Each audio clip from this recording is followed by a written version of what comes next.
બાદ ફરી આપ સૌનું સ્વાગત છે। સુરત શહેરમાં પહેલા જ વરસાદમાં રસ્તાઓની ખરાબ હાલત સામે આવતા યુથ કોંગ્રેસ દ્વારા અનોખી રીતે વિરોધ નોંધવામાં આવ્યો હતો। શહેરના અનેક વિસ્તારોમાં વરસાદ પડતા જ રસ્તાઓ ઉપર મસમોટા ખાડાઓ પડી ગયા છે, જેના કારણે વાહન ચાલકો અને સામાન્ય જનતાને ભારે હાલાકીનો સામનો કરવો પડી રહ્યો છે। આ ઘટના સામે યુથ કોંગ્રેસના કાર્યકરો રોડ પર ઢોલ નગારાઓ સાથે ઉતરી આવ્યા અને ખાડાઓમાં ભાજપના ઝંડા લગાવી ભ્રષ્ટાચારનો વિરોધ નોંધાવ્યો હતો। સુરત શહેરમાં પહેલા જ વરસાદે નગરપાલિકા તંત્રની કામગીરીની પોલ ખોલી નાખી છે। શહેરના અનેક વિસ્તારોમાં રસ્તાઓ પર પડેલા ખાડાઓ સામે હવે સ્થાનિક લોકોના બંધનો તૂટી રહ્યા છે। આ સ્થિતિ સામે યુથ કોંગ્રેસ દ્વારા અનોખો વિરોધ નોંધાવવામાં આવ્યો છે। રવિવારના રોજ યુથ કોંગ્રેસના કાર્યકરો મોટી સંખ્યામાં રસ્તા પર ઉતરી આવ્યા અને શહેરના વિવિધ વિસ્તારોમાં રસ્તા પર પડેલા વિશાળ ખાડાઓને ભાજપા શાસિત તંત્રની નિષ્ફળતા કહીને તેમાં ભાજપના ઝંડા લગાવ્યા હતા। વિરોધ દરમિયાન ભાજપ વિરુદ્ધ ઉગ્ર સૂત્રોચ્ચાર કરવામાં આવ્યો અને ગંભીર ભ્રષ્ટાચારના આક્ષેપો પણ કરાયા। કાર્યકરોનો આરોપ હતો કે રસ્તામાં નિર્માણમાં ભારે ભ્રષ્ટાચાર થયો છે, જેના કારણે ઓછા વરસાદમાં જ રસ્તાઓ ખાડામાં ફેરવાઈ ગયા છે। યુથ કોંગ્રેસના આગેવાનોએ જણાવ્યું કે શહેરના વિકાસના મોટા દાવાઓ કરવાવાળા શાસકોએ પાયાની સુવિધાઓ પણ આપી નથી। આવા રોડ બની રહ્યા છે કે લોકોની જિંદગી જોખમમાં મુકાઈ રહી છે। વિરોધ દરમિયાન કાર્યકરોએ એકબીજાનું મોઢું મીઠું કરાવી વિસ્તૃત વિરોધ નોંધાવ્યો હતો।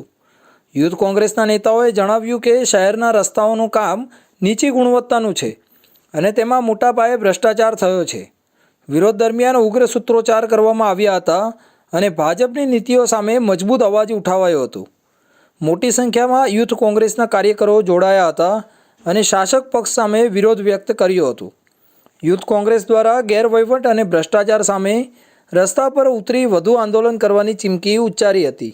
આજરોજ પૂણા ગામ પર્વત પાટિયા ખાતે સુરત શહેર યુવક કોંગ્રેસ અને રાજીવ ગાંધી પંચાયતી રાજ સંગઠનના સંયુક્ત ઉપક્રમે આજરોજ આ કાર્યક્રમ રાખવામાં આવેલો છે, જે આ સુરત મહાનગરપાલિકાના જે ઉત્સવ પ્રિય શાસકો છે એના દ્વારા છેલ્લા 15 દિવસથી જે પ્રમાણનો વરસાદ પડી રહ્યો છે અને સમગ્ર સુરત શહેરની અંદર જ્યારે રોડ રસ્તા તૂટી ગયા છે ત્યારે પોતે પણ ઉત્સવ મનાવવામાં હજી વ્યસ્ત હોય, પરંતુ આજે લોકોને તકલીફ પડી રહી છે। લોકો જે ખાડાથી ત્રાહિમામ થઈ રહ્યા છે, કારણ કે એક પણ રસ્તો અત્યારે ચાલવા લાયક નથી રહ્યો। કોઈ પણ ગાડી લઈને જાય તો ગાડી પણ ખરાબ થઈ જાય છે, લોકો ચાલી નથી શકતા એવી હાલત જ્યારે આ રોડ રસ્તાની થઈ છે, છતાં પણ આ શાસકો સુધરવાનું નામ નથી લેતા। ત્યારે આજરોજ સુરત શહેર યુવક કોંગ્રેસ અને રાજીવ ગાંધી પંચાયતી રાજ દ્વારા સંયુક્ત એક ખાડા મહોત્સવનું આયોજન કરવામાં આવ્યું છે, કારણ કે આ શાસકોને ઉત્સવોમાં ખબર પડે છે, કામ કરવામાં ખબર નથી પડતી। ત્યારે આ ખાડા માટેનો પણ અમે ખાડા મહોત્સવ નવું નજરાણું લઈને આવ્યા છીએ।